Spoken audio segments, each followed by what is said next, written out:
This is day 40 recap of the Live Like Luke Canada Crossing. My name is Dan Johnson, and I'm cycling this summer from Vancouver, British Columbia, all the way back to my hometown of Port Dover, Ontario, which is now only 750 kilometers away. Today was a full day off. When you're cycling as much as I am every day, when you have a day off, your body goes into all kinds of weird places. First off, physically, little aches, pains, everything seems to be getting worse as the day goes on because I haven't moved as much as I normally have.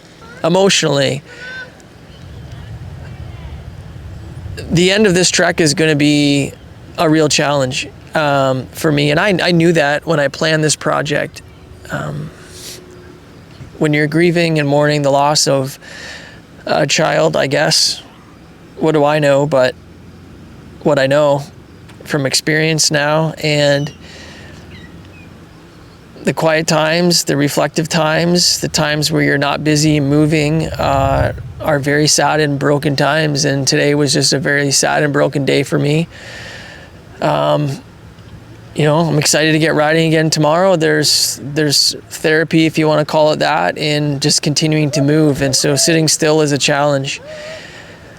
So physically and emotionally and even spiritually, just, continually wrestling with justice in Luke's life, and these are challenging things to think about. I'd like to just share one cool thing that happened tonight, and for the benefit of you, the viewer who has tracked along this project this summer, opened way much of a window probably into my heart and life than is probably appropriate or desirable for social media, but I'm willing to do that. And I know it's been an encouragement to others who are grieving and have lost, whether it's a parent, a husband, a child, a friend. We were at dinner tonight. We went to a little pizza joint here. We're in Thessalon, Ontario. That's where we are tonight. There's like one place to eat in town is a pizza joint. We were sitting in there eating, and an old woman came in, and she had crippled hands, and she came and she sat down at the table beside us, and Hosanna, after a couple minutes, I knew she was thinking and looking. She's very sensitive. So was Pierce. And Hosanna looked at me and she just said, "Dad, can I take her some pizza?" She was on her own. She ordered like a hot chocolate, and she looked fairly low income. And Hosanna was just observing that all, and she said, "Can I take her pizza?" And I said, "Of course you can." And right there in that moment of great proudness in the right thing to be prideful about as a parent is seeing your child's heart break for someone who's hurting, lost, an elderly woman, alone.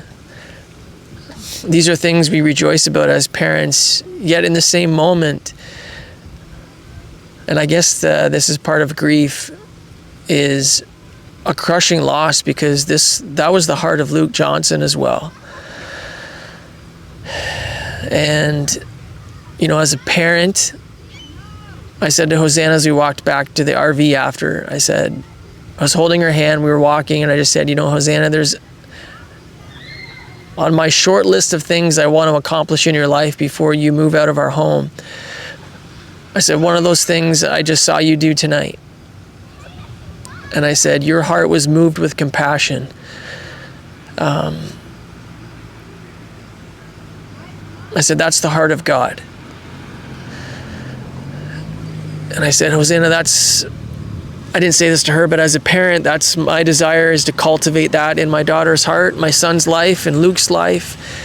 And even for me, as I lead my wife in her heart, in her life, is to cultivate a heart of compassion, a heart that is moved when it sees the needs of those around and just breaks and then acts in a real way. There's nothing manufactured. There's nothing to gain. It's sacrifice. It was giving away that pizza, giving away her food for this woman.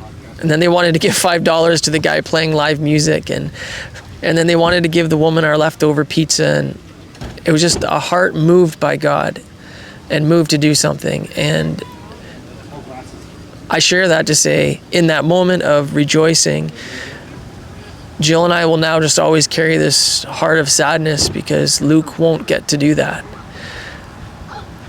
And Luke at 8 years old was already that kind of boy. As much as he was a killer and tough and wanted to be number one and the fastest and the strongest and the craziest and the wildest, he wanted all that. He was also a boy whose heart was just filled and moved with compassion. And so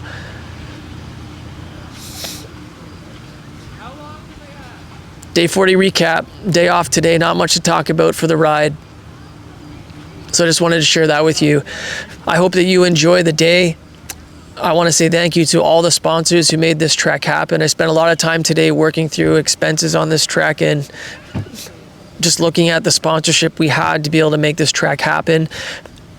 It's turned over into almost close to $200,000 that we have now raised for the Norfolk Haldimand Community Hospice for its construction. I'm just filled with gratitude and at the same time just, broken for the loss of Luke and his life. But tomorrow we get back on the bike and we keep moving and we will continue moving forward in this life. This is God's plan. And so we will keep moving and we will keep moving east tomorrow. We have just a 56-kilometer ride. I'm trying to really take the next 3 days easy, letting my body shed fatigue and recover as we get ready for 4 pretty big days in Ontario, all of them around 130 kilometers for 4 days straight as we get back down to Port Dover. I hope to see you August 17th. It'd be wonderful to ride my bike alongside of you. I'd love for there to be hundreds of cyclists going up Port Ryerson Road and down Radical Road into Silver Lake Park and have a little party and then go home. Thanks so much for following along this summer, and always remember to live like Luke. Belief, strength, love.